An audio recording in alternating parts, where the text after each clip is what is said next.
মেয়েদের জন্য বাসা বাড়িতে যখন তারা থাকেন সেখানে মাহারাম আছে, কথার কথা শ্বশুর আছেন, স্বামী আছেন, শাশুড়ি আছেন, ননদ আছেন, বাবা আছেন, ভাই আছেন। এই ঘরে মাহারামদের সামনে তাদের কি মাথায় কাপড় দিয়ে থাকা জরুরি? এটা একটা প্রশ্ন। এর উত্তর হলো না, এটা জরুরি না। আমাদের দেশে যত আইন কানুন সব ঘরে মেয়েদের উপরে, ছেলেরা যা খুশি করে, তাদের জন্য কোনো আইন কানুন নাই, কোনো মাসলা মাসাইল না। যত মাসালা সব বানোয়াট মাসালা সব ফিট হয় কাদের উপরে? মেয়েদের উপরে, বিশেষ করে বৌমার উপরে। মেয়েদের উপরে বলতে বৌমাদের উপরে যত সব মাসালা ফিট করে থাকি আমরা। শরীয়ত কোথাও বলে নাই যে মাহারামদের সামনে কি করতে হবে, মাথায় ঘোমটা দিয়ে থাকতে হবে। গায়রে মাহারাম যদি হয়, কথার কথা ভাসুর, দেবর, প্রাপ্তবয়স্ক যদি হয়, অথবা যাদের সাথে দেখা দেওয়া জায়েজ নেই তাদের সামনে যদি হয়, তাদের সামনে তো অবশ্যই মাথায় ঘোমটা কেন, পুরা নিজের রূপগুণ সবগুলো ঢেকে যেতে হবে, সেটা ভিন্ন বিষয়।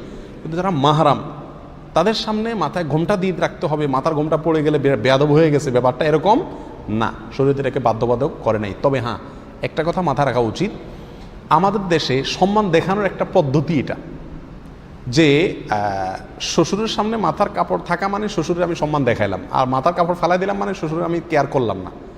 তো ওরফের একটা এতেবার শরীয়তে আছে, অর্থাৎ কোনো সমাজে কোনোটাকে সম্মানের মাপকাঠি আর কোনোটাকে অসম্মানের মাপকাঠি মনে করলে ওইটাকে আমলে নিতে হয়। বিধায় যথাসম্ভব যদি শ্বশুর শাশুড়ি এটা বেয়াদবি মনে করেন অথবা তাদের আপনার অসম্মান হয় এরকম মনে হয়, তাহলে সেক্ষেত্রে এদিকটা খেয়াল রাখা মেয়েদের জন্য ভালো।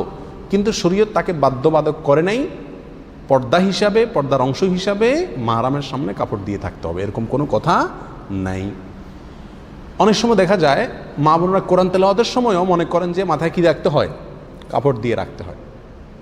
এটারও কোনো বাধ্যবাধকতা ইসলামী শরীয়তে নাই। কিন্তু আমাদের সমাজে কোনো মহিলা যদি, বিশেষ করে বৌমারা যদি কোরআন তেলাওয়াত করে আর মাথায় কাপড় না থাকে, তাহলে শাশুড়ি আর ননদদের কথা থেকে বাঁচার কি থাকে না, উপায় থাকে না। হ্যাঁ, মাথায় ঘোমটা দাও, কোরআন তেলাওয়াত করতেছো। আবার আজান দিলে অনেক সময় শাশুড়িরা ননদরা নিজেরা যা করুক না করুক বোমার উপরে যত চাপ, হেই কাপড় দাও, মাথায় কাপড় দাও, আজান দিছে।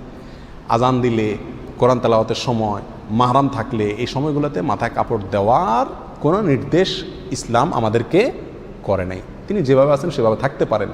তবে হ্যাঁ, ওই যে বললাম সম্মান প্রদর্শন, এটা যেহেতু আমাদের সমাজে সম্মান প্রদর্শনের অংশ হয়ে গেছে, বিদায় সম্মান প্রদর্শন করতে চাইলে তিনি সম্মান প্রদর্শনের জন্য করবেন, সেটা ভিন্ন বিষয়। কিন্তু পর্দার অংশ হিসাবে বা শরীয়তের নির্দেশ হিসাবে এটা করা কি না, জরুরি না। যদি কোনো শাশুড়ি, কোনো ননদ, কোনো বউয়ের উপরে এটা চাপায় দেন, তাহলে এটা অবিচার হবে, জুলুম হবে এবং এটা ভুল ধারণা হবে।